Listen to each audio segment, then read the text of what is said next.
चलिए आज हम लोग इस वीडियो में लेसन फर्स्ट विलेन पढ़ेंगे। तो चलिए शुरुआत करते हैं। केमिस्ट्री क्या है? Chemistry chemistry class 12। ध्यान दीजिए बच्चों, क्लास 12 की केमिस्ट्री। इस वीडियो में आप लोगों को क्लास 12 की केमिस्ट्री लेसन फर्स्ट विलेन मिलेगा। तो चलिए ध्यान दीजिए, लेसन फर्स्ट और लेसन का नाम क्या? सॉल्यूशन। यानी पार्ट 1 और पार्ट का नाम क्या है? विलेन। पार्ट 1 पार्ट का नाम क्या है? विलेन है। अब समझिए विलेन किससे कहते हैं? दो या दो से अधिक पदार्थों के समांग मिश्रण को विलेन कहते हैं। यानी कहने का मतलब यह है, हम लोग चाहे दो पदार्थ लें चाहे दो से अधिक पदार्थ लें, अगर उन सबको मिला रहे हैं, एक पदार्थ दूसरे में मिल जा रहा है तो वह विलेन कहलाता है। तो चलिए हम यहाँ पे विलेन की परिभाषा लिख देते हैं। पहली हेडिंग आप लोग की है विलेयन। विलेयन और विलेयन को इंग्लिश में क्या कहते हैं? सोल्यूशन कहते हैं। सोल्यूशन। अब ध्यान दीजिए विलेयन किसे कहते हैं, तो आप लोग क्या बताओगे? आप लोग बताओगे कि दो या दो से अधिक पदार्थों के समांग मिश्रण को, किसको?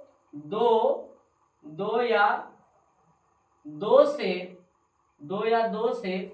अधिक पदार्थों के समांग मिश्रण को, किसको? समांग मिश्रण को क्या कहते हैं? विलेयन कहते हैं।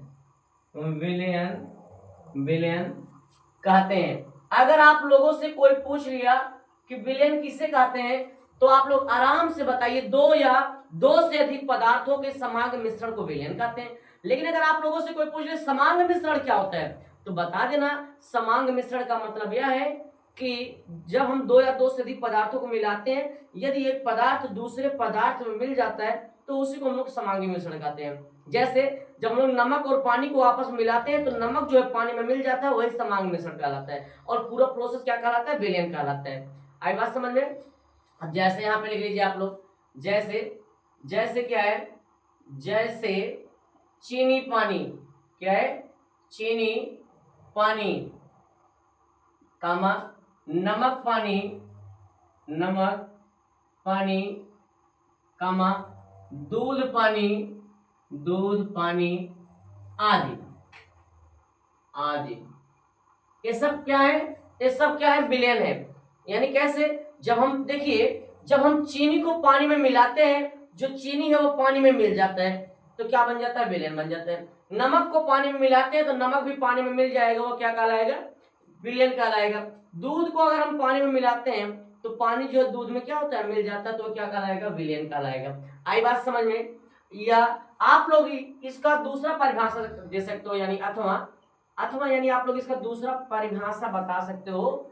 विलेय और विलायक को मिलाने पर विलेयन बनता है। किसको? यानी कैसे बताओगे? विलेय और विलायक को मिलाने पर विलेय और विलायक को मिलाने पर क्या बनता है? विलेयन बनता है। विलेय और विलायक को मिलाने पर क्या बनता है? विलेयन बनता है। अगर आप लोगों से कोई विलेयन की परिभाषा पूछे तो आप लोग चाहे पहला परिभाषा बताइए चाहे उसका अथवा बताइए। यानी दो या दो से अधिक पदार्थों के समांग मिश्रण को विलेयन कहते हैं। चाहे ये वाला परिभाषा आप लोग बता दीजिए, चाहे बताइए विलेय और विलायक को मिलाने पर विलेयन बनता है। लेकिन आप लोग को यह भी पता होना चाहिए विलेय क्या है, विलायक क्या है। तो आइए हम लोग इस टॉपिक को भी क्लियर कर लेते हैं, विलेय क्या है, विलायक क्या है। तो चलिए पहले टॉपिक से आप लोग को विलेय है। क्या है? विलेय। अब ध्यान दीजिए विलेय क्या होता है, तो ध्यान दो विलेय क्या होता है। विलेयन में जिस पदार्थ की मात्रा कम होती है, विलेयन में जिस पदार्थ की मात्रा कम होती है उसी को हम लोग क्या कहते हैं? विलेय कहते हैं। विलेयन में जिस पदार्थ की मात्रा कम होती है उसे विलेय कहते हैं। जैसे ध्यान दीजिए बच्चों, जब चीनी और पानी को आपस में मिलाते हैं तो चीनी की मात्रा कम होती है, चीनी विलेय हो जाएगी। नमक और पानी को आपस में मिलाते हैं तो नमक की मात्रा कम होती है, नमक विलेय हो जाएगा। आई बात समझ में? समझ रहे हो ना हमारी बात, क्या हम बताना चाहते हैं? यानी विलयन में जिसकी मात्रा कम हो वही विलेय होता है, सिंपल बात। विलयन में जिसकी मात्रा कम होती है वही क्या होता है? विलेय। जैसे हम दूध में पानी डालते हैं तो पानी थोड़ी ना ज्यादा डाल देते हैं, पानी को एक सीमित मात्रा में डालते हैं, दूध ज्यादा रहता है, लेकिन जो पानी है दूध में जाकर के मिल जाता है, वही क्या कहलाएगा? पानी क्या कहलाएगा? यानी जिसकी मात्रा कम होगी वही ध्यान दीजिएगा विलेय कहलाएगा।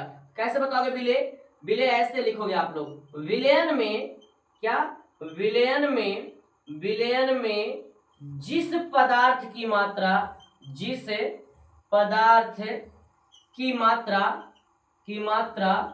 कम होती है, मात्रा कम होती है, विलयन में जिस पदार्थ की मात्रा कम होती है उसे क्या कहते हैं? उसे विलेय कहते हैं। ये बात आप लोग ध्यान देना, उसे विलेय कहते हैं। विलयन में जिस पदार्थ की मात्रा कम होती है उसे विलेय कहते हैं। आप लोग एग्जाम्पल भी लिख लो, एग्जाम्पल में लिख लीजिए आप लोग। क्या लिखोगे? जब, ध्यान दो, जब हम चीनी और पानी को आपस में मिलाते हैं, चीनी और पानी को आपस में मिलाते हैं, जब हम चीनी और पानी को आपस में मिलाते हैं तो विलयन में चीनी की मात्रा विलयन में चीनी की मात्रा कम होती है,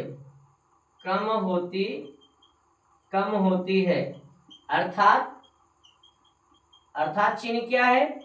अर्थात चीनी विलेय है। चीनी क्या है? विलेय। क्यों चीनी विलेय है? क्योंकि विलयन में जिसकी मात्रा कम होती है बच्चों, उसी को हम लोग क्या कहते हैं? विलेय कहते हैं। विलयन में जिस पदार्थ की मात्रा कम होती है उससे विलेय कहते हैं। तो विलेय के बाद एक टॉपिक और इसमें है, विलायक भी है। तो चलो हम लोग विलायक को भी कवर कर लेते हैं। ये विलायक क्या होता है? विलायक, अब ध्यान दो, विलायक क्या होता है? तो विलयन में जिस पदार्थ की मात्रा अधिक होती है, विलयन में जिस पदार्थ की मात्रा अधिक होती है, अधिक मीन्स होता है ज्यादा, तो विलयन में जिस पदार्थ की मात्रा अधिक होती है उसे हम लोग विलायक कहते हैं। अब आप लोग तो जैसे यही देख लो, चाहे जब हम चीनी पानी को आपस में मिलाते हैं तो पानी की मात्रा ज्यादा होती है, तभी ना तो रस बनेगा। आई बात समझ में? जब चीनी और पानी को मिलाएंगे, जब चीनी की मात्रा ज्यादा होगी तभी तो रस बनेगा ना, तो वही क्या कहलाएगा? विलयन कहलाएगा।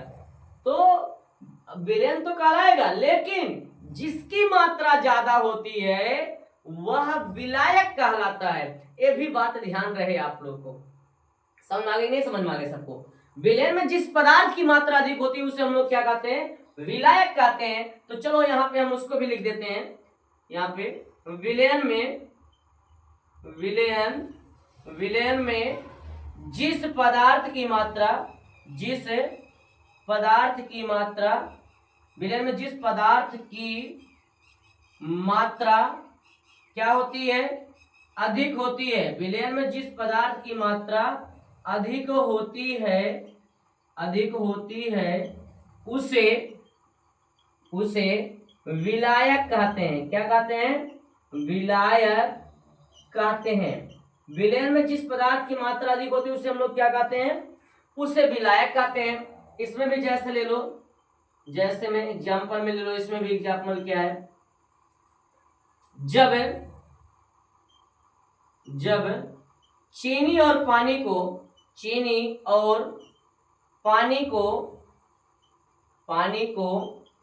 आपस में मिलाया जाता है, जब चीनी और पानी को आपस में मिलाया जाता है तो विलयन में पानी की मात्रा क्या होती है? अधिक। पानी की मात्रा अधिक होती है। पानी की मात्रा अधिक होती है। अर्थात क्या है पानी, अर्थात पानी क्या होगा, पानी विलायक है, पानी विलायक है। आई बात समझ में? हमें आशा है आप लोग अच्छी तरह से समझ गए होंगे इतने टॉपिक्स को। हमने पहले आप लोग को बताया कि आप लोग का लेसन फर्स्ट है और इस पार्ट का नाम विलयन है, और विलयन आप लोग की पहली हेडिंग भी है। और विलयन में हम आप लोग को यह भी बताएं कि दो या दो से अधिक पदार्थों के समांग मिश्रण को विलयन कहते हैं। यानी जब हम लोग दो या दो से अधिक पदार्थ को आपस में मिलाते हैं तो जो पदार्थ बनता है उसे हम लोग क्या कहते हैं, विलयन कहते हैं। जैसे चीनी पानी, नमक पानी, दूध पानी आदि। फिर इसके बाद आप लोग को एक और परिभाषा बता दी विलयन का कि विलेय और विलायक को मिलाने पर भी क्या बनता है, विलयन बनता है। तो लेकिन इसमें एक बात और आ गई, विलेय क्या होते हैं, विलायक क्या होते हैं, इसको भी हमने इस टॉपिक का भी हमने अध्ययन कर लिया।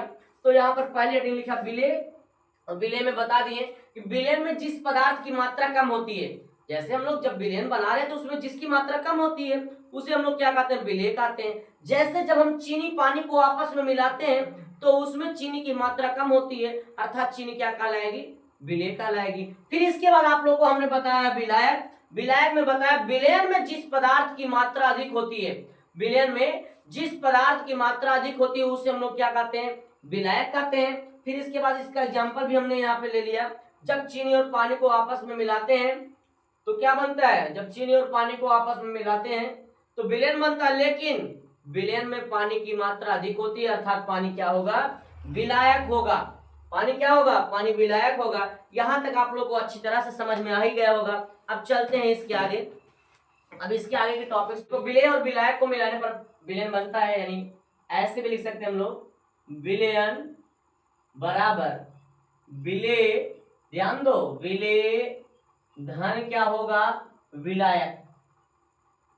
विलयन बराबर क्या होगा, विलेय धन विलायक। ये भी आप लोग ध्यान दीजिए, विलयन बराबर क्या होता है, विलेय धन विलायक। विलयन बराबर हमने क्या बताया, विलेय धन विलायक। थोड़ा सा इस पर एक हम क्वेश्चन देख लेते हैं हम लोग। ध्यान दीजिए, मान लीजिए क्वेश्चन है आप लोग का, समझिए ध्यान से इस क्वेश्चन में, ध्यान दो। अब यहाँ पे क्वेश्चन आ गया कि 10 ग्राम चीनी को, ध्यान दो, 10 ग्राम चीनी को 80 ग्राम पानी में घोला जाता है। तो ध्यान दीजिए ऐसे, 10 ग्राम चीनी को 10 ग्राम चीनी को 80 ग्राम पानी में घोला जाता है, पानी में घोला जाता है, घोला जाता है। तो विलयन का द्रव्यमान, विलयन का द्रव्यमान ज्ञात कीजिए, विलयन का द्रव्यमान ज्ञात कीजिए। ये आप लोग का क्वेश्चन है। क्वेश्चन को ध्यान देखिए सभी बच्चे, आप लोग ध्यान से देखिए क्वेश्चन को। क्वेश्चन क्या है कि 10 ग्राम चीनी को 80 ग्राम पानी में घोला जाता है, तो विलयन का द्रव्यमान ज्ञात कीजिए। अब ध्यान दीजिए 10 ग्राम चीनी कहा गया है, तो चलो हम लोग सॉल्व करते हैं इसको। सॉल्व 10 ग्राम चीनी। एक बात ध्यान देना बच्चों, जब हम लोग मार्केट में जाते हैं तो अगर हम लोग किसी दुकान पे पहुंच गए, अगर हम दुकानदार से कहें भैया 1 किलो हमको आलू दे दो, तो दुकानदार हमारी बात को समझ जाता है कि जो ग्राहक बोल रहा है वह आलू का द्रव्यमान बोल रहा है, मीन्स आलू का भार बता रहा है 1 किलो देना है। हमने कहा भैया 100 ग्राम धनिया दे दो दुकानदार से, दुकानदार समझ जाएगा कि जो धनिया का भार है, जो धनिया का द्रव्यमान है 100 ग्राम है। ऐसे हम लोग भी आज इस क्वेश्चन को समझेंगे। क्वेश्चन में तो बोला गया 10 ग्राम चीनी, 10 ग्राम चीनी का मतलब है क्वेश्चन में चीनी का क्या दिया गया है, द्रव्यमान दिया गया। चीनी का द्रव्यमान कितना दिया गया है, 10 ग्राम। तो यहाँ पे हम लिख देते हैं चीनी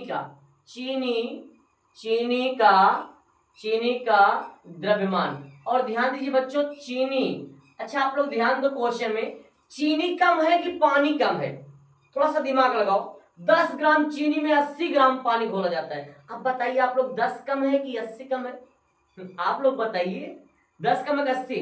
तो आप लोग जाहिर सी बात बोल रहे सर जी छोटा सा टॉपिक्स 10 कम है, हाँ रियल बात है 10 कम है। तो जब विलयन में जो कम होता है उसे क्या कहते हैं, विलेय कहते हैं। तो चीनी किसका काम करेगा, विलेय का काम करेगा। किसका, विलेय का काम करेगा। यानी चीनी का द्रव्यमान, यानी किसका, विलेय का द्रव्यमान। चीनी का द्रव्यमान मतलब किसका, विलेय का द्रव्यमान कितना दिया गया, बराबर 10 ग्राम। विलेय का द्रव्यमान 10 ग्राम हो गया। 80 ग्राम पानी में घोला जाता है। 80 ग्राम पानी का मतलब है क्वेश्चन में विलायक का द्रव्यमान दिया। क्यों? क्योंकि विलयन में जो ज्यादा होता है ना उसी को विलायक कहते हैं। तो यहाँ पर पानी तो ज्यादा है ना, पानी क्या कहलाएगा? विलायक। यानी क्या है? विलायक। विलायक चाहे कहो डायरेक्ट पानी बोलो। पानी पानी पानी मीन्स क्या है? विलायक। पानी मीन्स क्या है? विलायक। पानी का द्रव्यमान, तो पानी तो विलायक का काम कर रहा है, द्रव्यमान। तो चलिए पानी का द्रव्यमान कितना है? 80 ग्राम। चीनी का द्रव्यमान पता चल गया, चीनी विलेय है वो तो 10 ग्राम है। पानी का द्रव्यमान पता चला, पानी विलायक है वो 80 ग्राम है। तो विलयन का द्रव्यमान निकालना है। किसका द्रव्यमान निकालना है? विलयन। विलयन का द्रव्यमान निकालना है। विलयन का द्रव्यमान हमको नहीं पता है, इसी को बताना है। सुनना है, find the given value of mass of solution. तो विलयन का द्रव्यमान निकालना है। तो फार्मूला क्या है? फार्मूला फटाफट ध्यान दीजिए। फार्मूला मीन्स क्या होता है? सूत्र। अब सूत्र क्या है? सूत्र यह है, विलयन का द्रव्यमान, विलयन का द्रव्यमान, विलयन का द्रव्यमान बराबर, विलयन का द्रव्यमान बराबर क्या होता है? विलेय का द्रव्यमान, विलेय का द्रव्यमान, विलेय का द्रव्यमान धन विलायक का द्रव्यमान, विलायक का द्रव्यमान, द्रव्यमान। ये तो फार्मूला है कि विलयन का द्रव्यमान बराबर विलेय का द्रव्यमान धन विलायक का द्रव्यमान। तो चलिए अब इसी फार्मूले में हम मान रखते हैं, जिसका मान नहीं दिया उसको वैसे उतार देते हैं। जैसे हम देखो विलयन का द्रव्यमान, बताओ विलयन का द्रव्यमान दिए गए? नहीं दिए गए। तो जो विलयन का द्रव्यमान नहीं दिए गए तो उसको वैसे उतार लेंगे। जिसका मान नहीं दिया होता उसको वैसे उतार लेते हैं। तो विलयन का द्रव्यमान, विलयन का द्रव्यमान नहीं दिएगा, विलयन का द्रव्यमान को ऐसे उतार लिए। अब यहाँ पे बात आ गई विलेय का द्रव्यमान। विलेय का द्रव्यमान ध्यान दो, विलेय किसका? विलेय कौन है? चीनी है। तो चीनी का द्रव्यमान कितना है? 10। फिर प्लस विलायक का द्रव्यमान, यहाँ पे क्या बोल रहा है? विलायक का द्रव्यमान। तो विलायक कितना दिए गए? विलायक का द्रव्यमान, विलायक तो है जल ना, यानी पानी, यानी 80 है। 80 और 10 मिला देंगे तो 90 हो जाएगा। 80 और 10 मिल क्या हो गया? 90 ग्राम। ये आप लोगों का आंसर हो जाएगा। अगर आप लोगों से कोई पूछ लिया विलयन का द्रव्यमान कितना है, तो 90 ग्राम। जिस बच्चे को आ रहा है वो बच्चा इतना समय न लगाकर डायरेक्ट बताएगा कि जैसे यहाँ पे 10 ग्राम चीनी और यहाँ पे 80 ग्राम पानी में घोला जाता है तो विलयन का द्रव्यमान बताओ। तो 10 या 80 मिला करके 80 10 कितना हो गया? 90 हो गया, जो कि आप लोग का आंसर आ गया। आई बात समझ में? चलो एक क्वेश्चन हम आप लोग को देते हैं आप लोग करने के। अब यहाँ देखिए, यहाँ पे हम ले लेते हैं, ध्यान दो, 40 ग्राम नमक। ये क्वेश्चन है आप लोग का, क्वेश्चन नंबर दूसरा। 40 ग्राम, ध्यान दो, 40 ग्राम नमक को 80 ग्राम, 40 ग्राम नमक को 80 ग्राम पानी में घोला जाता है तो विलयन का द्रव्यमान बताइए। तो आप लोग देखो कैसे लगाओगे तुरंत। 40 ग्राम नमक, नमक कम है, नमक किसका काम करता है? विलेय। यानी विलेय का जो द्रव्यमान दिए गए है, क्या दिए गए? जो विलेय का द्रव्यमान दिए, किसका? विलेय का। तो विलेय का द्रव्यमान, विलेय का द्रव्यमान दिए गए 40 ग्राम और 80 ग्राम पानी में घोल जाता है। पानी ज्यादा है तो ज्यादा जो विलायक है, विलायक का द्रव्यमान, विलायक का द्रव्यमान, विलायक का द्रव्यमान कितना है? 80 है, 80 ग्राम।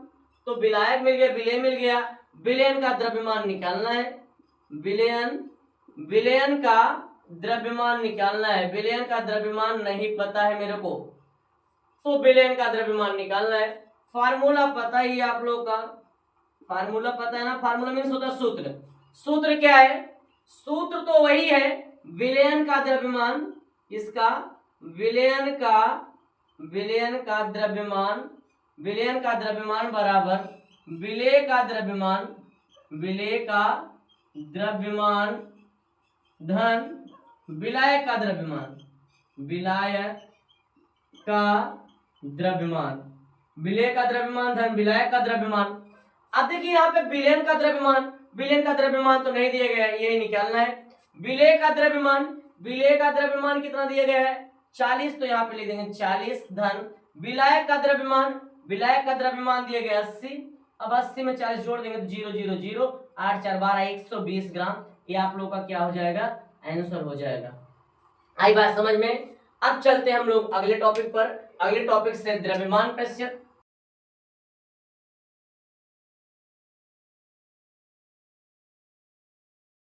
द्रव्यमान प्रतिशत को इंग्लिश में मास परसेंटेज कहते हैं। द्रव्यमान प्रतिशत बराबर फार्मूला होता है अवयव का द्रव्यमान बटे विलयन का कुल द्रव्यमान गुणे 100%। देखिए यही द्रव्यमान प्रतिशत का फार्मूला है। द्रव्यमान प्रतिशत का फार्मूला क्या है, द्रव्यमान प्रतिशत का फार्मूला यही है, क्या है कि द्रव्यमान प्रतिशत बराबर अवयव का द्रव्यमान बटे विलयन का कुल द्रव्यमान गुणे 100। अब एक बात ध्यान देना, हम आप लोग को इसी फार्मूले से आप लोग को परिभाषा भी क्लियर कराएंगे और साथ ही साथ फार्मूला भी आप लोग को याद रहेगा, और जिससे आप लोग जब न्यूमेरिकल लगाओगे, मींस क्वेश्चन लगाओगे, तो आप लोगों को कोई दिक्कत नहीं होगा। आप लोगों को पाठ्यनिहित का भी क्वेश्चन हम करवाएंगे इसी वीडियो में, और आप लोग अगला भी क्वेश्चन करवाएंगे जो अभ्यास का भी होगा। तो चलिए पहले देखिए द्रव्यमान प्रतिशत क्या है। द्रव्यमान प्रतिशत बराबर हमने लिख दिया अवयव का द्रव्यमान बटे विलयन का कुल द्रव्यमान गुणे 100%। ये तो हम द्रव्यमान प्रतिशत का फार्मूला लिख दिया। अब देखिए परिभाषा कैसे लिखोगे, किसका, द्रव्यमान प्रतिशत। मान लीजिए आप लोग कोई बोल दिए बताइए द्रव्यमान प्रतिशत क्या है, तो द्रव्यमान प्रतिशत, ध्यान दीजिए द्रव्यमान प्रतिशत का अगर आप लोगों से कोई पूछ लिया इसका परिभाषा बताइए, तो सूत्र से आप लोग बताओगे। देखिए सूत्र में हमने क्या बताया कि अवयव का द्रव्यमान बटे विलयन का कुल द्रव्यमान गुणे 100%। बताओगे कैसे, ध्यान दीजिए, किसी लगा दो एक अक्षर, बस एक अक्षर एक्स्ट्रा लगाना, बस किसी अवयव का द्रव्यमान, ध्यान दो, किसी अवयव का द्रव्यमान और विलयन का कुल द्रव्यमान। किसी अवयव का मतलब है चाहे विलय का द्रव्यमान लो चाहे विलायक का द्रव्यमान लो, कोई भी अवयव होता है, समझा। किसी अवयव का द्रव्यमान और विलयन का कुल द्रव्यमान। विलयन का कुल द्रव्यमान का मतलब है विलय और विलायक दोनों के द्रव्यमान को जोड़ लीजिए, उसी को कुल द्रव्यमान कहते हैं। के अनुपात में, ये बटे जो होता है, बटे को अनुपात कहते हैं। बटे क्या कहते हैं, अनुपात में 100 से गुणा करने पर प्राप्त राशि को द्रव्यमान प्रतिशत कहते हैं। ध्यान दो, हमने क्या बताया, किसी अवयव का द्रव्यमान और विलयन का कुल द्रव्यमान के अनुपात में 100 से गुणा करने पर प्राप्त राशि को द्रव्यमान प्रतिशत कहते हैं। सूत्र से आप लोग ध्यान दीजिए, सूत्र द्रव्यमान प्रतिशत का सूत्र क्या है, अवयव का द्रव्यमान बटे विलयन का कुल द्रव्यमान गुणे 100%। अब इसे सूत्र से परिभाषा भी बता दो, कैसे कि किसी अवयव का द्रव्यमान और विलयन का कुल द्रव्यमान के अनुपात में 100 से गुणा करने पर प्राप्त राशि को द्रव्यमान प्रतिशत कहते हैं।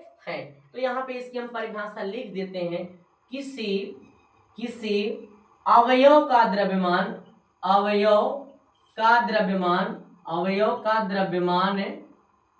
किसी अवयव का द्रव्यमान और विलयन का कुल द्रव्यमान और विलयन का कुल द्रव्यमान के अनुपात में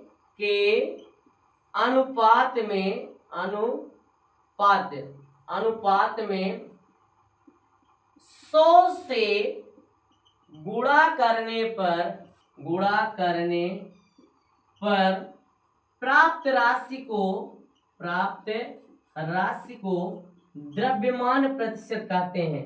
द्रव्यमान प्रतिशत कहते हैं। समझ में आया। इसे W बटे W प्रतिशत से प्रदर्शित करते हैं। द्रव्यमान प्रतिशत को W बटे W प्रतिशत से प्रदर्शित करते हैं।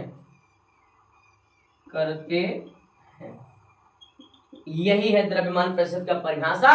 द्रव्यमान प्रतिशत का परिभाषा हमने आप लोग केवल सूत्र से बताया। सूत्र ध्यान दो, सूत्र केवल आप लोग को ध्यान देना, द्रव्यमान प्रतिशत का सूत्र है अवयव का द्रव्यमान बटे विलयन का कुल द्रव्यमान गुणे 100। अब इसी परिभाषा इसी सूत्र से हमने बना दिया। कैसे? किसी अवयव का द्रव्यमान और विलयन का कुल द्रव्यमान के अनुपात में 100 से गुणा करने पर प्राप्त राशि को द्रव्यमान प्रतिशत कहते हैं। अब ध्यान दीजिए, किसी अवयव का मतलब यह है चाहे विलेय का द्रव्यमान हो चाहे विलायक का द्रव्यमान हो, और विलयन का कुल द्रव्यमान, विलयन का कुल द्रव्यमान का मतलब है विलेय का द्रव्यमान और विलायक के द्रव्यमान दोनों को जोड़ लेंगे तो विलयन का कुल द्रव्यमान मिल जाता है, के अनुपात में 100 से गुणा करने पर प्राप्त राशि को द्रव्यमान प्रतिशत कहते हैं। तो चलिए इसी फार्मूले पे हम लोग क्वेश्चन करते हैं। तो क्वेश्चन नंबर आप लोग का फर्स्ट है। अब क्वेश्चन नंबर फर्स्ट ध्यान दीजिए क्या है। आप लोग का जो क्वेश्चन है, एक मिनट रुक जाइए, क्वेश्चन आप लोग का जो है क्या है,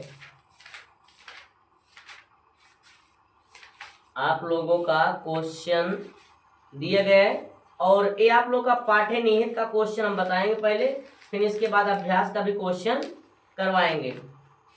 आई बात समझ में? तो चलो क्वेश्चन आप लोग का यह है, यदि 22 ग्राम बेंजीन में 22 ग्राम कार्बन टेट्राक्लोराइड घुला हो, ये आप लोग का क्वेश्चन है। क्वेश्चन क्या है?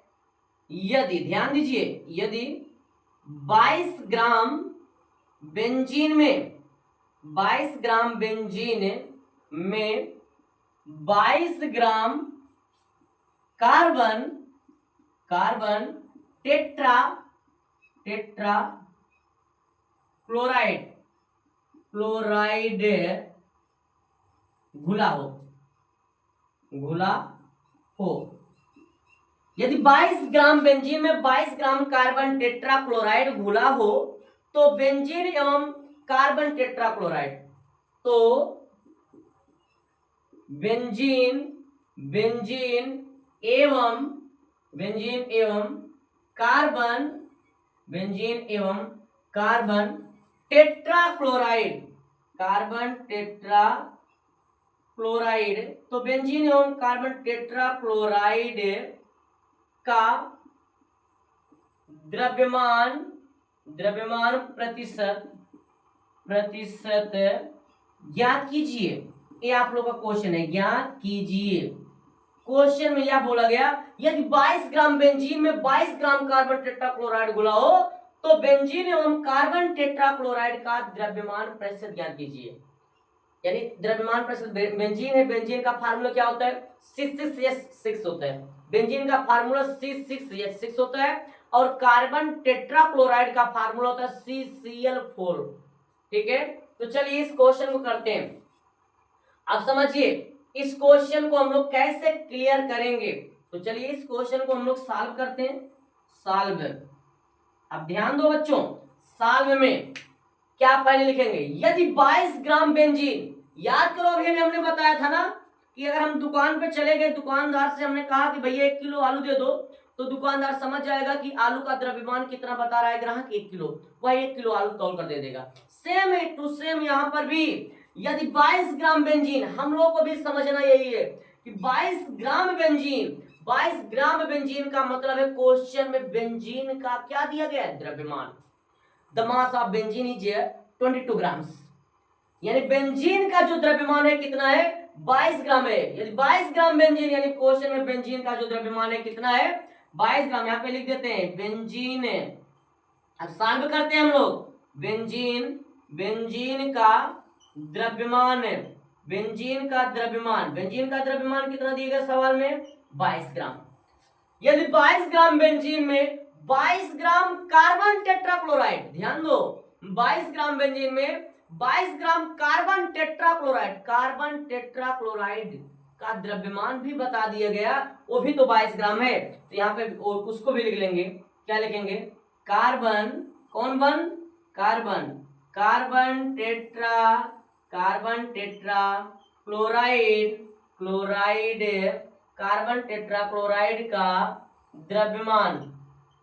टेट्राक्लोराइड का द्रव्यमान बराबर 22 ग्राम। बेंजीन का भी द्रव्यमान 22 ग्राम दिया गया सवाल में और कार्बन टेट्राक्लोराइड का भी द्रव्यमान दिया गया सवाल में 22 ग्राम। बेंजीन और दोनों बेंजीन और कार्बन टेट्राक्लोराइड दोनों का द्रव्यमान सेम दिया गया।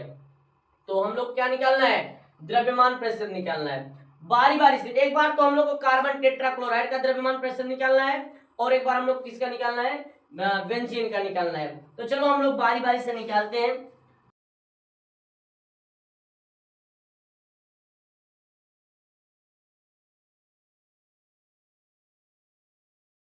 किसका निकालेंगे, सवाल में तो कहा गया पहले किसका निकालने के लिए, सवाल में पहले कहा गया बेंजीन का निकालना है। तो चलो पहले बेंजीन का निकालते हैं।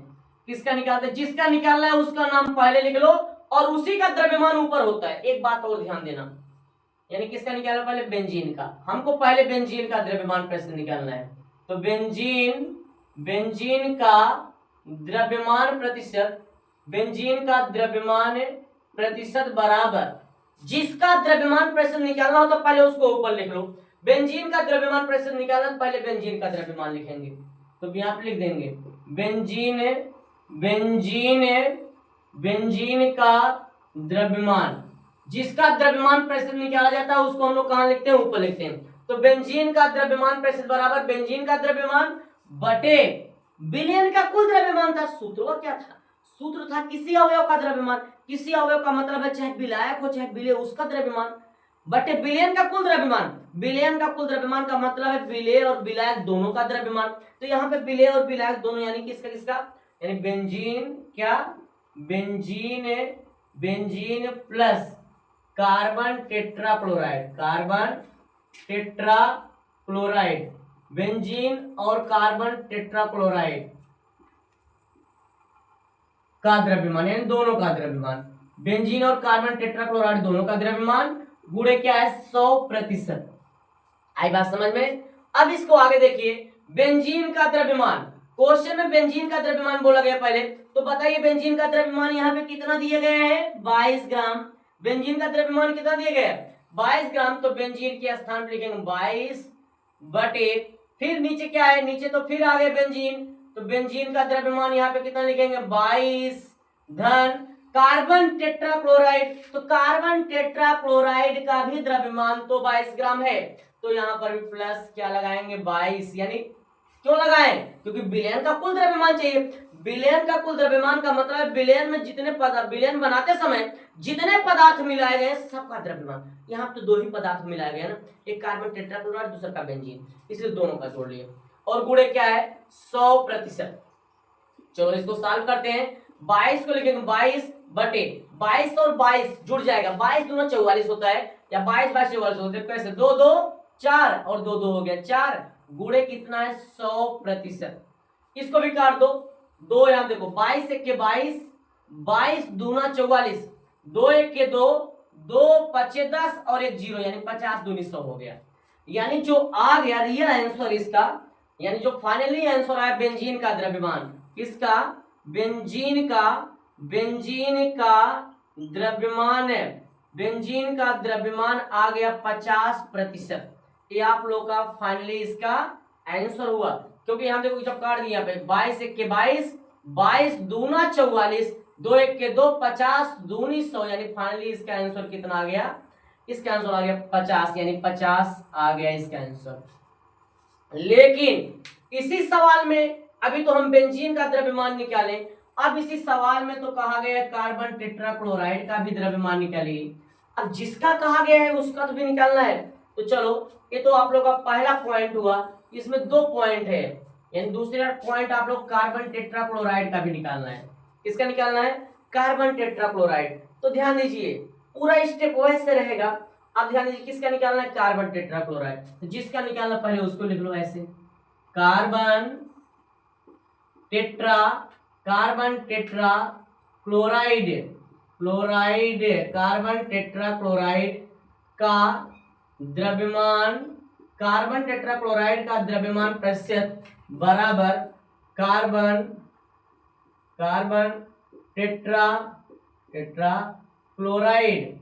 क्लोराइड का द्रव्यमान, कार्बन टेट्राक्लोराइड का द्रव्यमान बटे कार्बन टेट्राक्लोराइड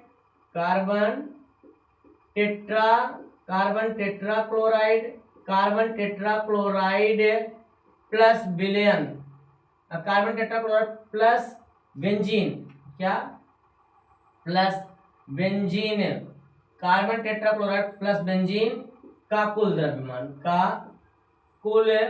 द्रव्यमान, चलो इसको भी सॉल्व करते हैं।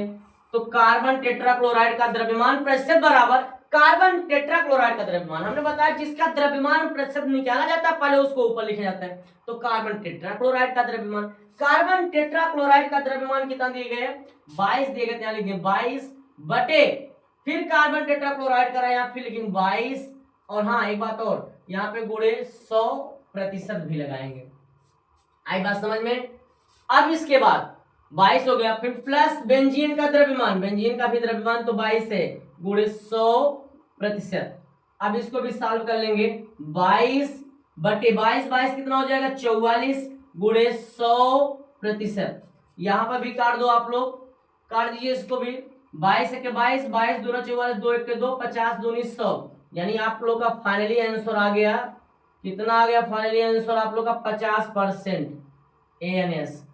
ध्यान दो आप लोग का जो आंसर आया है 50%। यानी अगर कोई पूछ लिया आप लोगों को कार्बन टेट्राक्लोराइड का द्रव्यमान प्रतिशत बताओ तो आप लोग बताओगे 50%, और बेंजीन का द्रव्यमान प्रतिशत बताओ वो भी बताओ कितना 50%। अब ये तो हो गया, तो सवाल लगाए तब आप लोग को पता चला। अब एक बात और ध्यान दो आप लोग, 22 ग्राम बेंजीन, समझो मेरी बात ध्यान से, बेंजीन का द्रव्यमान कितना था 22 ग्राम, बेंजीन का द्रव्यमान 22 ग्राम है और कार्बन टेट्राक्लोराइड का भी द्रव्यमान 22 ग्राम है। अब जब दोनों को मिलाया जा रहा है तो विलयन बन रहा है, तो आप लोग ध्यान दीजिए दोनों इक्वल है नहीं, 22 gram benzene 22 gram carbon tetrachloride, 22 gram carbon tetrachloride 22 gram benzene, यानी दोनों इक्वल है। और जब दोनों इक्वल है तो दोनों का 50% होबे करेगा, यानी 50% होबे करेगा, इसीलिए बेंजीन का जो द्रव्यमान प्रतिशत है वो भी 50 ही आया, और जो कार्बन टेट्राक्लोराइड का द्रव्यमान आया वो भी 50% ही आया। आई बात समझ में, बोलिए आप लोगों को समझ में आया। तो चलिए एक क्वेश्चन को और हम लोग क्लियर करते हैं। क्वेश्चन क्या है, क्वेश्चन ध्यान दीजिए, ऐसे सिंपल ही क्वेश्चन है, चलो अच्छा यही देते हैं, खाली मान चेंज कर देते हैं, ये सिंपल हम समझो, सिंपल में समझिए। अब हम देखिए द्रव्यमान प्रतिशत आप लोगों से पूछ रहे हैं, 30 ग्राम, ध्यान दो 30 ग्राम नमक को, 30 ग्राम नमक को 70 ग्राम, ध्यान दो 30 ग्राम नमक को 70 ग्राम जल में घोला जाता है, घोला जाता है, 30 ग्राम नमक को 70 ग्राम जल में घोला जाता है, तो नमक और जल का द्रव्यमान प्रतिशत ज्ञात कीजिए। द्रव्यमान प्रतिशत ज्ञात कीजिए, द्रव्यमान प्रतिशत ज्ञात कीजिए। ये क्वेश्चन बोल रहा है, क्वेश्चन बोल रहा है क्या, ये आप लोग समझते चलिए और सॉल्व करते चलिए। ध्यान दो 30 ग्राम नमक ले लिया गया है और 70 ग्राम पानी ले लिया गया है। अब उस नमक 30 ग्राम पानी को लेकर के 70 ग्राम नमक में डालकर उसको फिल्ट्रेशन किया जाता है, मतलब उसको मिलाया गया, समझिए घोला गया। 30 ग्राम जल को 70 ग्राम नमक में घोला गया, तो नमक और जल का द्रव्यमान प्रतिशत निकलना है, दोनों का मास परसेंटेज बताना है। सेम टू सेम सवाल जैसे अभी आप इसके नीचे आप लोग पढ़े थे, मीन्स पहला सवाल पढ़े थे, ऐसे केवल यहाँ पर पदार्थ भी चेंज हो गए हैं और गिनतियां भी चेंज हो गए, बाकी रूल वही है। तो चलो 30 ग्राम नमक, हमारी बात समझिए ध्यान से, 30 ग्राम नमक, क्वेश्चन में बोला गया 30 ग्राम नमक, इसका मतलब है सवाल में नमक का द्रव्यमान दिया गया है। नमक का द्रव्यमान कितना दिया गया 30 ग्राम, कैसे बताओगे, the weight of salt is 30 grams, समझ में, नमक का जो भार है, नमक का जो द्रव्यमान है, and the mass of salt भी कह सकते हो 30 ग्राम्स, यानी जो नमक का द्रव्यमान, ध्यान दो सवाल में किसका मान दिया गया, नमक का द्रव्यमान, नमक का द्रव्यमान, सवाल में नमक का द्रव्यमान दिया गया है, सवाल में नमक का द्रव्यमान दिया गया 30 ग्राम, सवाल में नमक का द्रव्यमान दिया गया 30 ग्राम और 70 ग्राम जल में घोला जाता है। 70 ग्राम किस में घोला जाता है, जल में, यानी किसका द्रव्यमान है, जल का द्रव्यमान, जल का द्रव्यमान है, जल का द्रव्यमान कितना है 70 ग्राम। आई बात समझ में, इतना क्वेश्चन में क्या बोला गया, 30 ग्राम नमक को, 30 ग्राम नमक का मतलब है सवाल में नमक का जो द्रव्यमान है 30 ग्राम है, 70 ग्राम जल में घोला जाता है, यानी जो जल का द्रव्यमान है वह 70 ग्राम है। तो नमक और जल का द्रव्यमान प्रेशर निकालना है, दोनों का बारी बारी से द्रव्यमान प्रेशर निकालना है। पहले हम लोग निकालेंगे किसका, पहला पॉइंट हम लोग निकालते हैं नमक का द्रव्यमान प्रेशर। किसका, नमक का, नमक का द्रव्यमान, नमक का द्रव्यमान प्रेशर। सबसे पहले हम लोग नमक का द्रव्यमान प्रेशर निकालते हैं। तो जिसका निकालना होता हमने बताया था उसको ऊपर लिखते हैं ना, नमक का द्रव्यमान प्रेशर, नमक का द्रव्यमान प्रेशर, जिसका हम लोग द्रव्यमान प्रेशर निकालते हैं उसी को ऊपर रखते हैं। तो नमक का द्रव्यमान प्रेशर बराबर क्या हो जाएगा, नमक का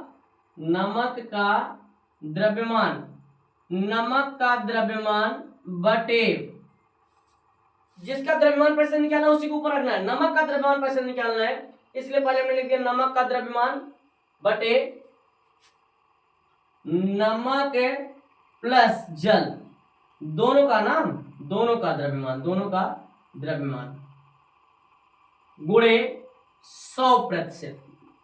समझ में आया, द्रव्यमान प्रेशर है तो नमक का द्रव्यमान प्रेशर बराबर क्या होगा, नमक का द्रव्यमान बटे नमक प्लस जल का द्रव्यमान गुणे 100%। तो नमक का द्रव्यमान, नमक का द्रव्यमान कितना है 30, ध्यान दीजिए, नमक का द्रव्यमान कितना है 30 बटे नमक प्लस जल का द्रव्यमान, यानी नमक का भी द्रव्यमान और जल का द्रव्यमान, नमक प्लस जल का द्रव्यमान, नमक कितना है 30 और जल कितना है 70। जब नमक का द्रव्यमान लिखेंगे 30 और जल का द्रव्यमान कितना लिखेंगे 70, गुणे कितना है 100%। फिर इसके आगे लगाएंगे 30 को ऐसे लिखेंगे 30 बटे, अब ध्यान दीजिए 70 में 30 जोड़ लेंगे तो 70 30 कितना हो जाएगा 100 गुणे 100%। 100 और 100 से कैंसिल, 100 से कैंसिल हो गया, केवल कितना बचा है 30 और 30%।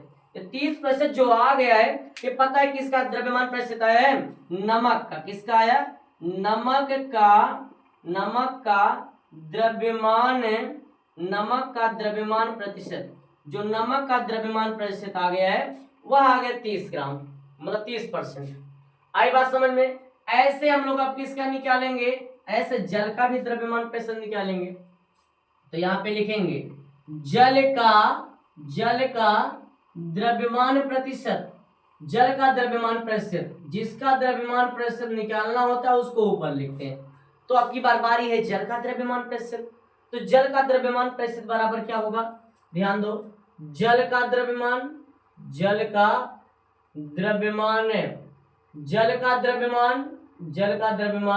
बटे जल प्लस नमक, दोनों का द्रव्यमान, जल प्लस नमक दोनों का द्रव्यमान। तो चलिए लगा लेते हैं इसको भी, जल का द्रव्यमान। तो देखो जल का द्रव्यमान कितना है, जल का द्रव्यमान, तो जल का द्रव्यमान तो 70 है, तो यहां लिखेंगे 70 बटे जल का द्रव्यमान 70 प्लस नमक का द्रव्यमान 30 दिया गया, 30 गुणे 100%, यहाँ पे 100% नहीं लिखे, गुणे 100%।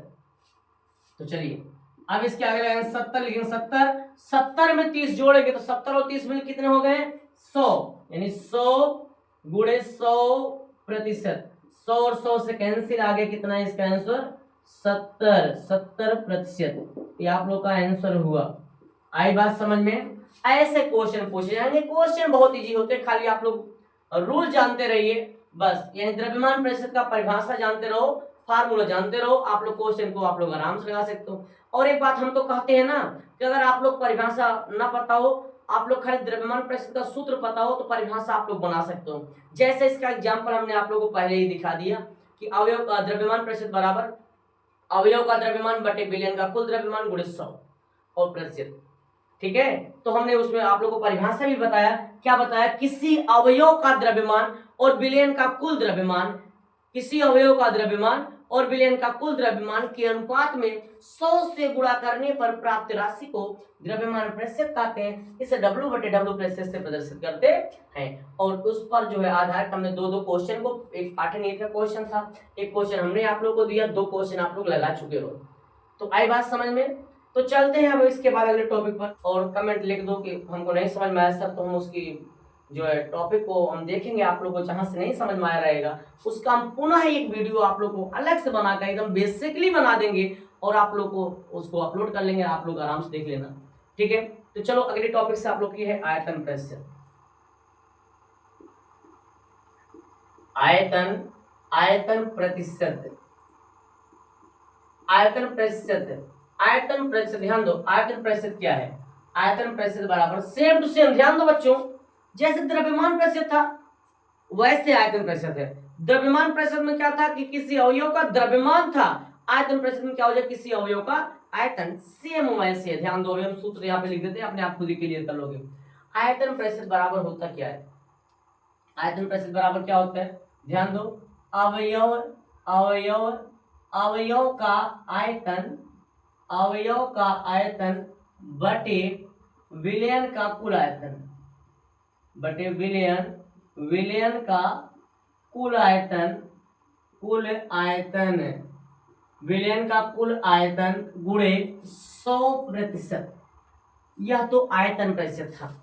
आयतन प्रतिशत बराबर हमने क्या लिख दिया, ध्यान दो, आयतन प्रतिशत बराबर क्या है, अवयव का आयतन गुणे विलयन का कुल आयतन, सॉरी अवयव का आयतन बटे विलयन का कुल आयतन गुणे 100%।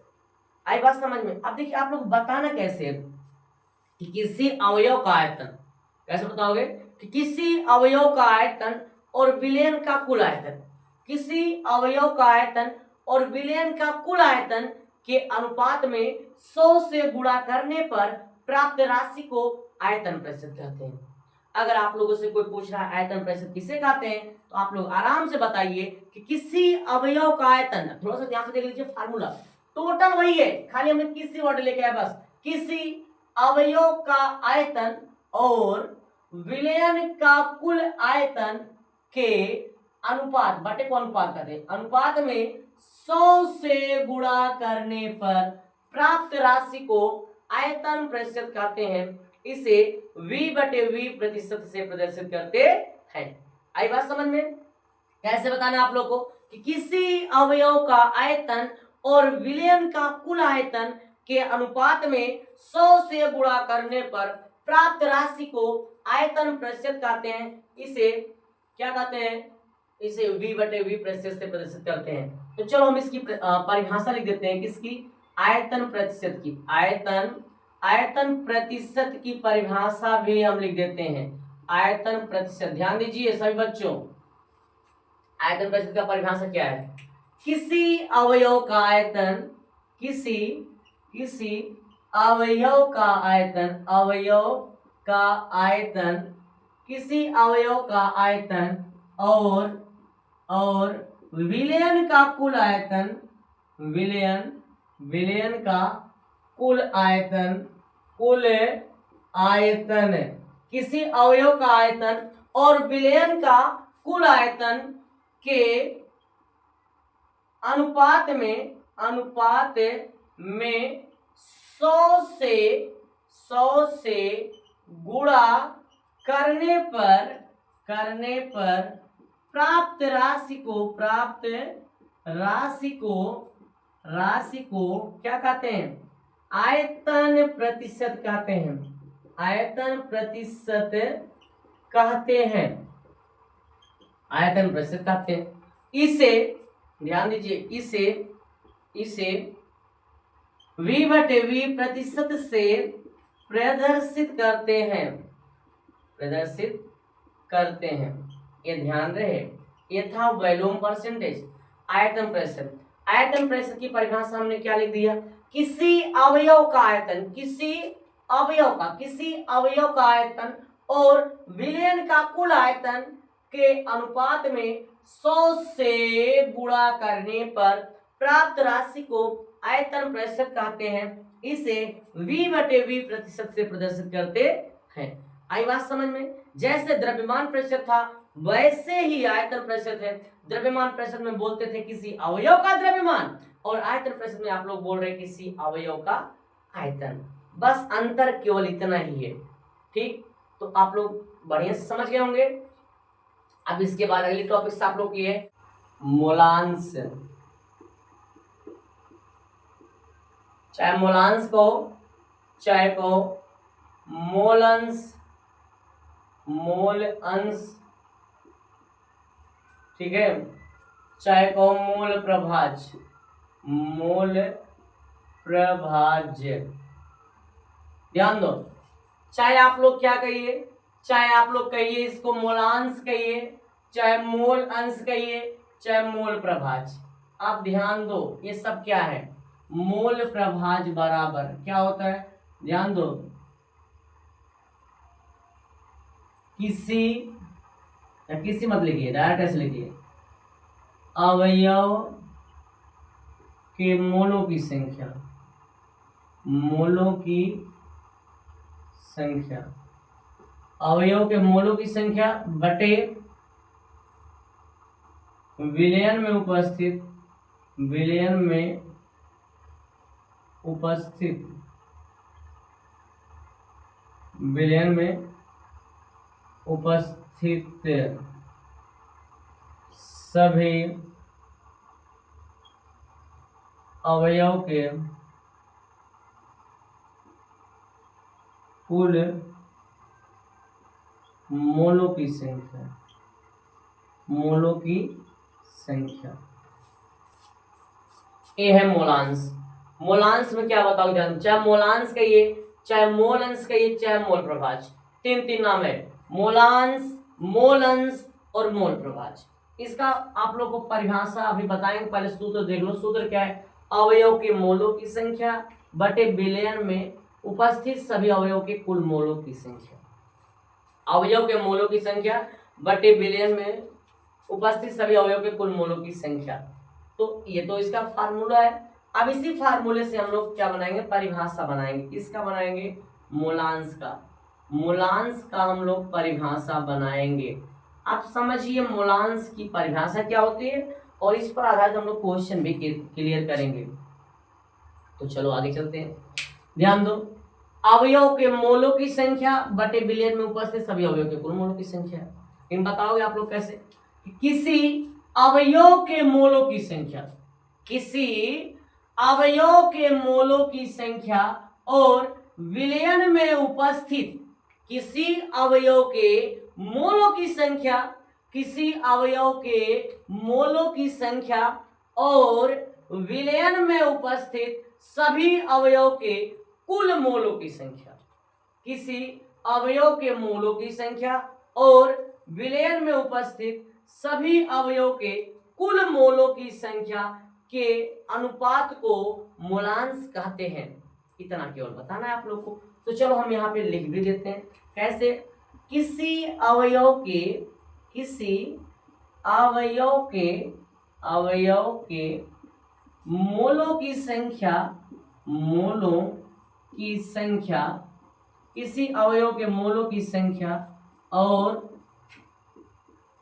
विलयन में उपस्थित, विलयन में उपस्थित, विलयन में उपस्थित सभी, विलयन में उपस्थित सभी अवयव के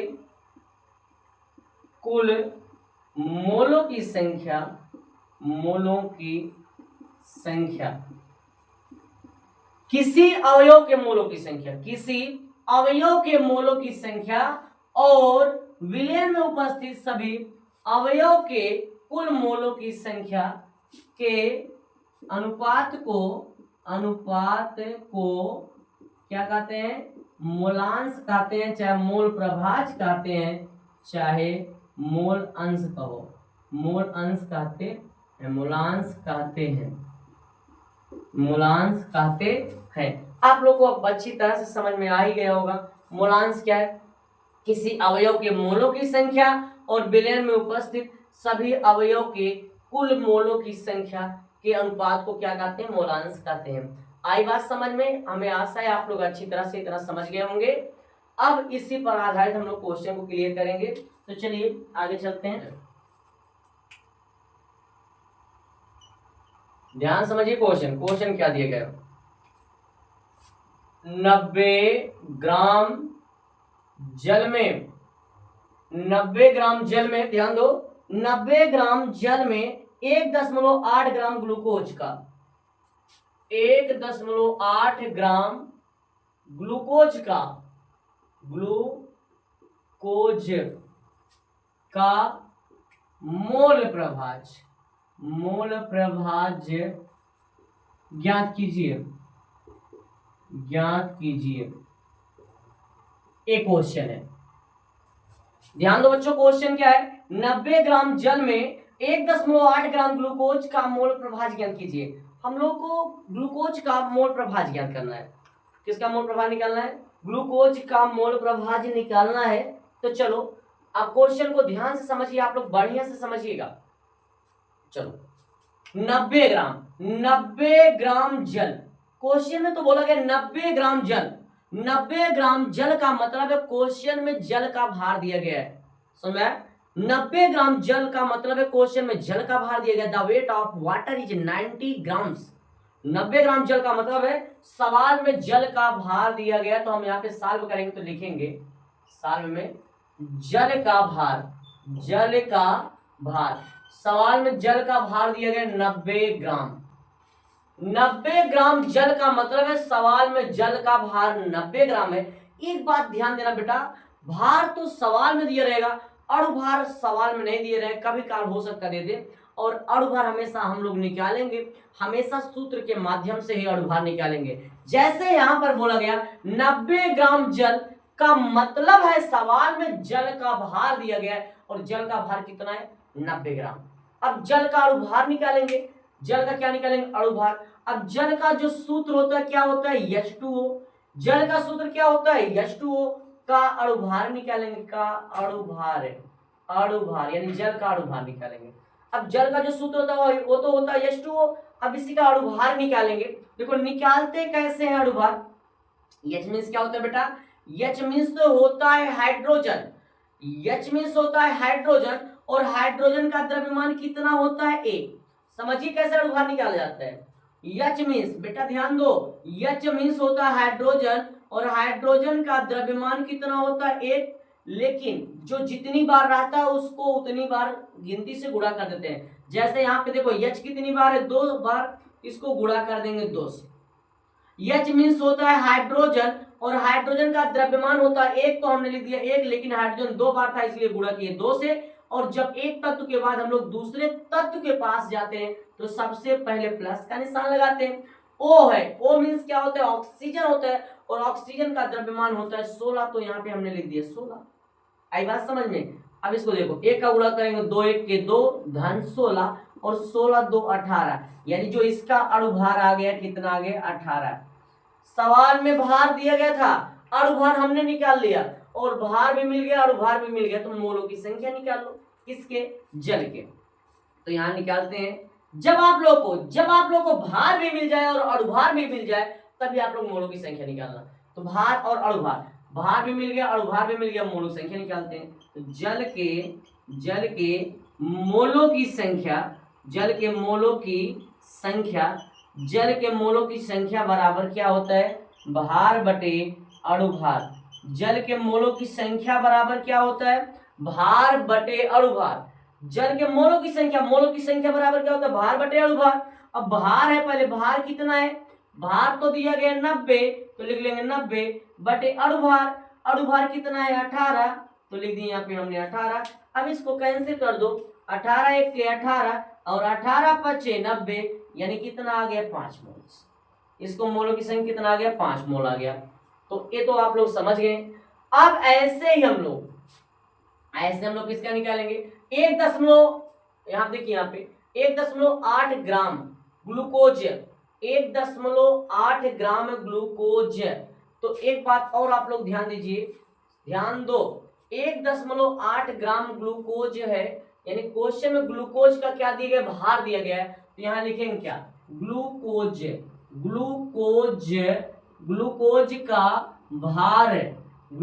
का भार, ग्लूकोज का भार कितना दिया गया? 1.8 ग्राम, क्योंकि बोला गया 1.8 ग्राम ग्लूकोज। 1.8 ग्राम ग्लूकोज का मतलब है क्वेश्चन में ग्लूकोज का भार दिया गया 1.8 ग्राम। भार तो बेटा सवाल में दिया रहेगा, और अणुभार हम लोग निकालेंगे। ये बात आप लोग ध्यान दीजिएगा। और अणुभार हमेशा सूत्र से निकलता है, तो ग्लूकोज का जो सूत्र होता है आप लोग को पता ही है, ग्लूकोज का सूत्र क्या होता है, C6H12O6। इसका अणुभार निकालें, का अणुभार है, यानी ग्लूकोज का सूत्र क्या होता है, C6H12O6 का अणुभार, यानी ग्लूकोज का अणुभार। चलो निकालते हैं। अब C मतलब क्या होता है, C का मतलब होता है बेटा कार्बन होता है, कार्बन का द्रव्यमान होता है 12, तो लिखिए 12। लेकिन कार्बन कितनी बार है बेटा, 6 बार, तो जितनी बार रहता है उससे गुणा कर देते हैं, है कि नहीं। यहाँ पे जैसे कि थे H मीन्स हाइड्रोजन, हाइड्रोजन का द्रव्यमान 1 होता तो लिख दिए 1, लेकिन ये 2 बार था इसलिए 2 से गुणा किए। सेम ऐसे C मतलब कार्बन, कार्बन का द्रव्यमान 12 होता लिख दिए 12, लेकिन 6 बार था इसलिए गुणा किए 6 से। जब एक तत्व के बाद दूसरे तत्व के पास जाते हैं तो पहले प्लस का निशान लगाते हैं। H मीन्स होता है हाइड्रोजन, हाइड्रोजन का द्रव्यमान 1 होता लिख देंगे 1, लेकिन हाइड्रोजन 12 12 इसमें गुणा करेंगे 12 से। और जब एक तत्व के बाद दूसरे तत्व के पास जाते हैं तो सबसे पहले प्लस का निशान लगाते हैं। अब इसके बाद यहाँ पे आ गया O मीन्स होता है ऑक्सीजन, और ऑक्सीजन का द्रव्यमान 16 होता है, हमने लिख दिया 16, लेकिन 6 12 इसलिए गुणा करेंगे 6 से। तो चलो इसको गुणा करते हैं। जब 12 का गुणा 6 में करेंगे 12 6 72, प्लस 1 का गुणा 12 में करेंगे 12 1 के 12, प्लस 16 का गुणा 6 में करेंगे 16 6 का कितना हो जाएगा 96। अब इसको दोनों को जोड़ लीजिए, 2 2 हो जाएगा 4, और 7 और 1 मिलकर के 8 हो गया 84, प्लस 96, इसको जोड़ेंगे 6 4 10 का 0, 8 और 9 17, 1 18, यानी इसका अणुभार जो है कितना आ गया 180।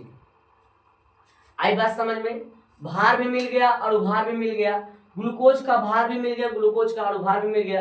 अब हम लोग ग्लूकोज के मोलों की संख्या निकाल लेंगे, सेम वैसे ही करेंगे जैसे इसको किए। यहाँ पे जल का भार मिला, जल का अणुभार हमने निकाला, इसके बाद जल के मोलों की संख्या भी निकाल लिया। सेम ऐसे ग्लूकोज का भार दिया गया था, ग्लूकोज का अणुभार हमने निकाल लिया, अब ग्लूकोज के मोलों की संख्या निकाल लेते हैं।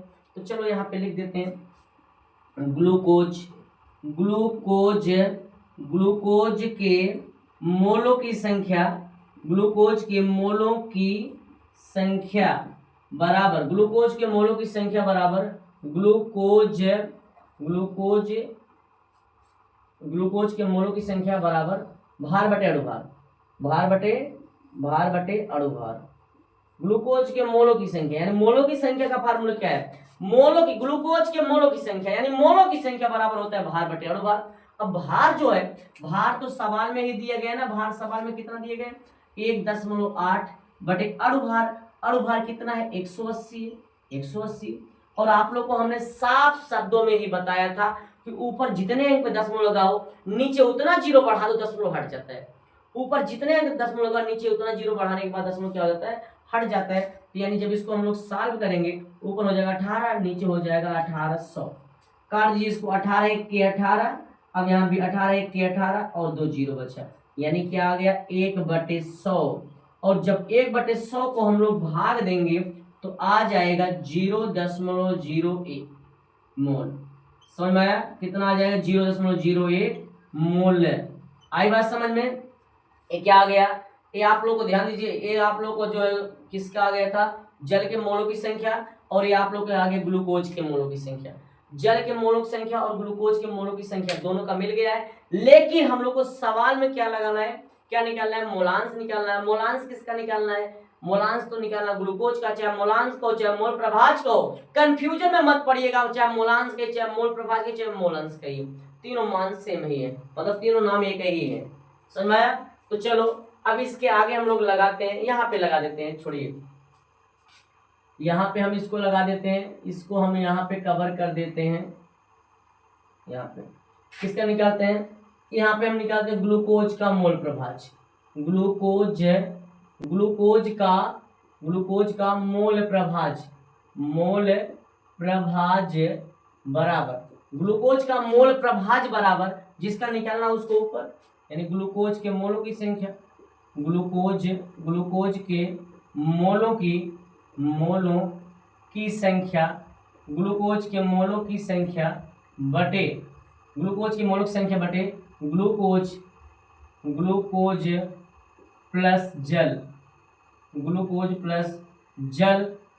के मोलों की संख्या, ग्लूकोज प्लस जल के मोलों की संख्या।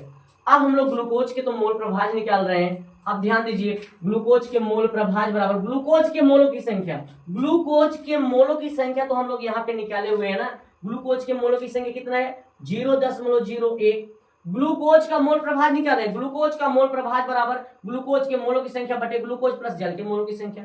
अब ग्लूकोज के मोलों की संख्या तो निकाल रहे थे, अब मोल प्रभाज निकाल रहे थे। ग्लूकोज के मोलों की संख्या, ग्लूकोज के मोलों की संख्या 0.01, ग्लूकोज के मोलों की संख्या, ग्लूकोज के मोलों की संख्या 0.01 बटे ग्लूकोज, ग्लूकोज का कितना है 5, ग्लूकोज का है 5 प्लस जल का कितना है सॉरी ग्लूकोज का तो 0.01, फिर इसके बाद प्लस जल का कितना है, जल का तो दिया गया है 5 ना, यहाँ पे लिख दिए 5। मोलों की संख्या निकाल लीजिए। अब इसको ऐड करिए तो 0.01 बटे, जब इसको ऐड करेंगे तो यहाँ पे हो जाएगा 5.01। समझा, 0.01 में 0.01 में जब 5 जोड़ेंगे तो 5.01 हो जाएगा। दशमलव ऊपर नीचे बराबर है, देखो दशमलव ध्यान दो, दशमलव ऊपर भी 1 और 1 2 अंक बाद लगाए, नीचे भी 1 और 1 2 अंक बाद दशमलव लगाए। जब ऊपर नीचे दशमलव सेम है, दशमलव हट जाएगा तो ऊपर बचेगा 1, नीचे बचेगा 501। ऊपर बचा 1, नीचे क्या बचा 501। अब यही भाग दे दो, आप लोग का आंसर आ जाएगा। तो चलिए यहाँ पे थोड़ा सा रफ कार्य कर लेते हैं। यहाँ पे क्या कर लेते हैं रफ कार्य में देखो क्या करते हैं, रफ कार्य में भाग दे देते हैं। ऐसे भाग का निशान बनाइए, जो संख्या ऊपर है उसको बीच में लिखिए, ऊपर तो 1 है उसको बीच में लिखिए, जो संख्या नीचे उसको बगल में अपनी तरफ। यहाँ पे 501 लिखती है। बताओ 501 पहाड़ा में 1 आएगा नहीं, ऑलरेडी कम है, पहले दशमलव बढ़ाएं तो 0 उतरा 10। अब 501 के पहाड़ा में 10 आएगा, अभी भी कम है तो 0 बढ़ाएं तो यहाँ पे 100 हो गया। 501 के पहाड़ा में 100 आएगा, अभी भी कम है तो फिर 0 बढ़ाएंगे तो फिर यहाँ पे हो गया 1000। अब 501 का पहाड़ा पर 1000 से ज्यादा हो तो 501 के 501 दूना 1000 तो ज्यादा हो रहा है, 1 के बाद ले जाएंगे 501 के 501। अब यहाँ पे घटा दीजिए, एक उधार यहाँ 10 हो गया, 10 में से जब 1 घटाएंगे तो आ गया यहाँ पे 9। अब बचे यहाँ पे 9, 9 में से जब 0 घटाएंगे तो 9 आ जाएगा। अब यहाँ पे बचा 9, 9 में जब हम यहाँ पे घटाएंगे 5 तो आ जाएगा 4। अब 10 में बढ़ाइए तो 0 हो गया। समझ। अब 9 बार ले जाओ, 9 बार ले जाएंगे, 9 1 के 9, फिर 9 0 0, फिर 9 पचे 45, 9 पचे 45। एक उधार दिए यहाँ पे कितना हो गया 10, 10 में से 9 गए, 1 बचा यहाँ पे कितना 8 बचा है। अब यहाँ पे ध्यान दीजिए, यहाँ पे बचा हुआ कितना, देखो यहाँ पे उधार दिया था 10 हो गया, 10 में से 9 गए, 1 यहाँ बचा 8 था। अब यहाँ पे 9 9 में जब 5 घटाएंगे तो आ जाएगा 4। तो हम लोग दशमलव के बाद 2 अंक तक ही लेते हैं। तो इसका जो आंसर आ गया, इसका जो फाइनली आंसर है 0.0019। ठीक है, ये आप लोग का आंसर है, एकदम फाइनली आंसर आ गया 0.0019। तो ये आप लोग का आंसर हुआ। हमने इसमें जो है ग्लूकोज का मोल प्रभाज निकाल दिया। अगर यही हमको क्वेश्चन में जल का मोल प्रभाज कहा गया होता तो जल का मोल प्रभाज बराबर जल के मोलों की संख्या बटे ग्लूकोज तथा जल के मोलों, ग्लूकोज तथा जल के मोलों की संख्या तब निकालते हैं। आई बात समझ में? तो हम आशा करते हैं आप लोग अच्छी तरह से समझ रहे होंगे। ठीक।